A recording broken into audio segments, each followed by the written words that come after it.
ॐ विशालविश्वस्य विधानबीजं वरं वरेण्यं विधि विष्णुसर्वै वसुन्धरावारी विमानवह्नि वायुस्वरूपं प्रणवं विवन्दे। মানবের কর্মফল সঞ্চিত কর্মানুসারে প্রারব্ধ কর্ম সৃষ্ট হয়। এই প্রারব্ধ কর্ম অনুযায়ী মানব জন্মগ্রহণ করে এবং মানব জন্মে নূতন কর্ম সৃষ্টি হওয়ায় নূতন কর্মসংস্কার সঞ্চিত হয়। এই কর্মফল চার প্রকারের। এক, দৃষ্ট কর্মফল। দুই, অদৃষ্ট কর্মফল। তিন, প্রাপ্ত কর্মফল। চার, অপ্রাপ্ত কর্মফল। এক, দৃষ্ট কর্মফল। বর্তমান সময়ে করা নূতন কর্মের ফল, যা তৎক্ষণাৎ প্রত্যক্ষ করা যায়। যেমন আহার করলে আমরা তৃপ্তি লাভ করি, তৃষ্ণায় জল পান করলে আমাদের তৃষ্ণা নিবারণ হয়, আমাদের গায়ের পোশাক পরিচ্ছদ পরলে আমরা শীতাতপ নিয়ন্ত্রণ করতে পারি। এটি দৃষ্ট কর্মফল, আমরা দেখতে পাচ্ছি এগুলো। দুই, অদৃষ্ট কর্মফল। বর্তমান সময়ে করা নূতন কর্মের ফল, সেটি এখন সঞ্চিত রূপে সংগৃহীত হচ্ছে, কিন্তু ভবিষ্যতে ইহলোকে এবং পরলোকে অনুকূল বা প্রতিকূল রূপে প্রাপ্ত হবে, অর্থাৎ ভালো মন্দ রূপে সেটি ভবিষ্যতের জন্য তোলা থাকছে। তিন, প্রাপ্ত কর্মফল।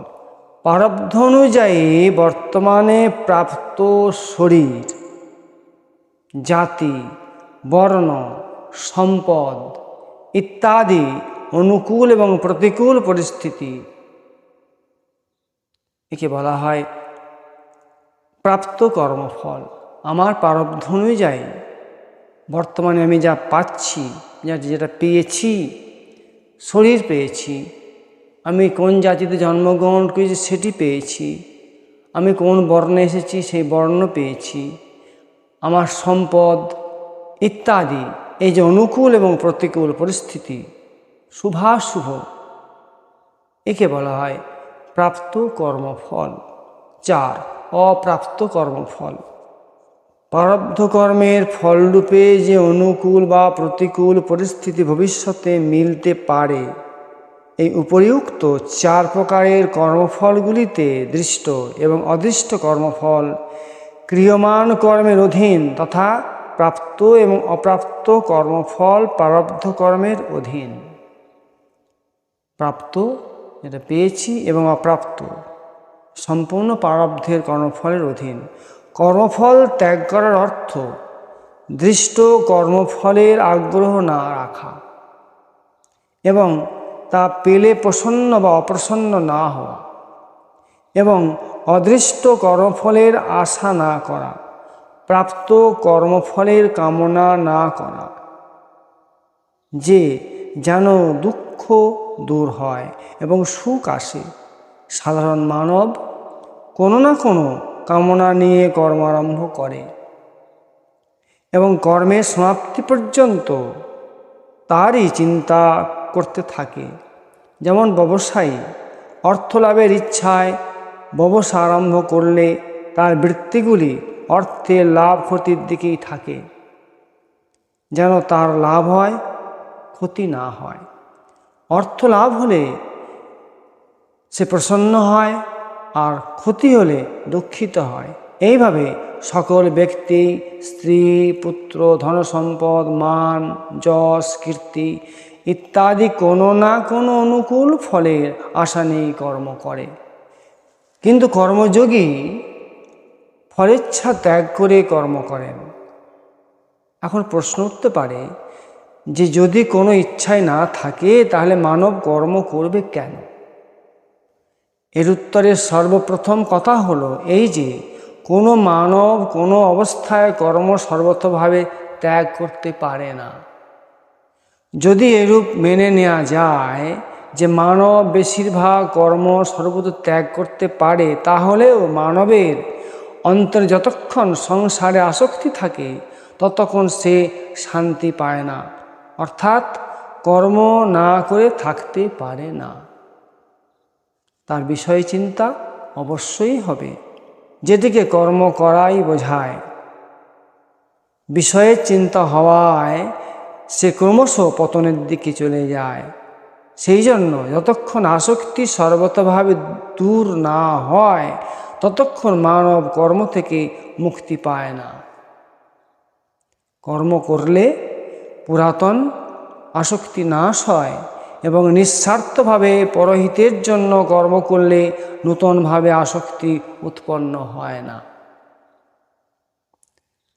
শব্দাদি বিষয় গ্রহণ করার জন্য দুটি কান, দুটি চোখ, দুটি নাসিকা ছিদ্র, একটি মুখ, এই সপ্তদ্বার শরীরের উপর আছে এবং মলমূত্রাদি ত্যাগ করার দুটি দ্বার শরীরের নিম্নাংশে আছে। এই 9টি দ্বার বিশিষ্ট শরীরকে বলা হয় পুর, অর্থাৎ নগর। নগর বলার তাৎপর্য এই যে যেমন নগর এবং তাতে বসবাসকারী ব্যক্তি পৃথক হয়, তেমন এই শরীর এবং তাতে অবস্থানকারী জীবাত্মা এই দুইটি পৃথক। অর্থাৎ আমার দেহকে পুর বলা হচ্ছে এবং তাতে যে আমি জীবাত্মা আছি, এই দুটি সম্পূর্ণ পৃথক। তেমনি এই শরীর এবং তাতে অবস্থানকারী জীবাত্মা এই দুটি পৃথক। নগরে অবস্থিত মানব যেমন নগরের কার্যকলাপগুলি নিজের ক্রিয়া বলে মনে করে না, তেমনি শরীরে হওয়া ক্রিয়াগুলিও নিজের বলে মনে করেন না। জীব যেমন কর্ম করে তাকে তেমনভাবেই ফল ভোগ করতে হয়। জড় হওয়ার জন্য কর্ম নিজের ফল ভোগ করতে অসমর্থ, অর্থাৎ অন্যান্য জীব, মানব ছাড়া অন্যান্য জীব তারা কর্মফল ভোগ করতে অসমর্থ। তাই শ্রী ভগবান কর্মফলের বিধান করেন এইভাবে। শ্রী ভগবান কর্মের ফল দিলেও তার সঙ্গে সম্পর্ক স্থাপন করেন না, বরং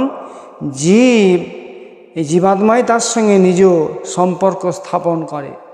জীব অজ্ঞানতাবশত কর্মের কর্তা হয়ে এবং কর্মফলে আসক্ত হয়ে কর্মফলের সঙ্গে নিজ সম্পর্ক স্থাপন করে সুখী বা দুঃখী হয়। যদি কর্মফলের সঙ্গে নিজ সম্পর্ক স্থাপন না করে তবে সে কর্মফলের থেকে মুক্ত থাকতে পারে। যারা এইরূপ কর্মফলের সঙ্গে সম্পর্ক স্থাপন করেন না তাদেরকে বলা হয় সন্ন্যাসী। ইহলোকে বা পরলোকে তাদের কর্মের ফল ভোগ করতে হয় না। কর্ম ফলের সম্বন্ধ যদি ভগবান যোগ করতেন তবে কোনো জীবই কর্মফল হতে মুক্ত হতে পারত না। শুভাশুভ কর্ম করিয়ে মানবের ঊর্ধ্বগতি এবং অধোগতি করাতে নয়, বরং প্রারব্ধ অনুযায়ী কর্মফল ভোগ করিয়ে তাকে শুদ্ধ করে নেওয়াই, অর্থাৎ শুভাশুভ কর্মের ফল ভোগ করে মানব জাতি কর্মবন্ধন থেকে মুক্ত হয়ে তার সত্যিকার প্রেম পাবার উপযুক্ত হয়ে ওঠে। শ্রী ভগবান কৃপা করে তাকে তার প্রারব্ধ ভাগ্য অনুযায়ী সেইরূপ পরিস্থিতি এবং বুদ্ধি প্রদান করেন। যেমন যে ব্যক্তি প্রারব্ধ ভাগ্য অনুযায়ী অর্থপ্রাপ্তির সম্ভাবনা আছে, ভগবান তাকে ব্যবসায় বা অন্য কোনো উপায়ে তদনুরূপ প্রেরণা দেন, অর্থাৎ ওই সময় তার তেমনই বুদ্ধি হয়।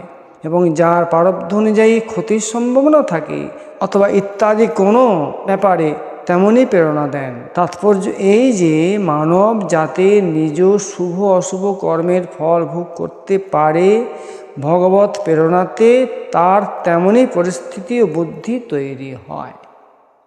শ্রী ভগবান যার ঊর্ধ্বগতি এবং অধোগতি করাতে চান তাকে দিয়ে শুভ বা অশুভ কর্ম করান, তাহলে মানব কর্ম করার সম্পূর্ণ পরাধীন হয়ে যায় এবং শাস্ত্র, গুরু, সাধু, মহাত্মা প্রভৃতির বিধিনিষেধ, শিক্ষা, দীক্ষা ইত্যাদি সমস্তই ব্যর্থ হয়ে যায়। তাই তাৎপর্য এই যে কর্মের ফল ভোগ করিয়ে জীবকে শুদ্ধ করাই কর্মের রহস্য। জয় শ্রীকৃষ্ণ।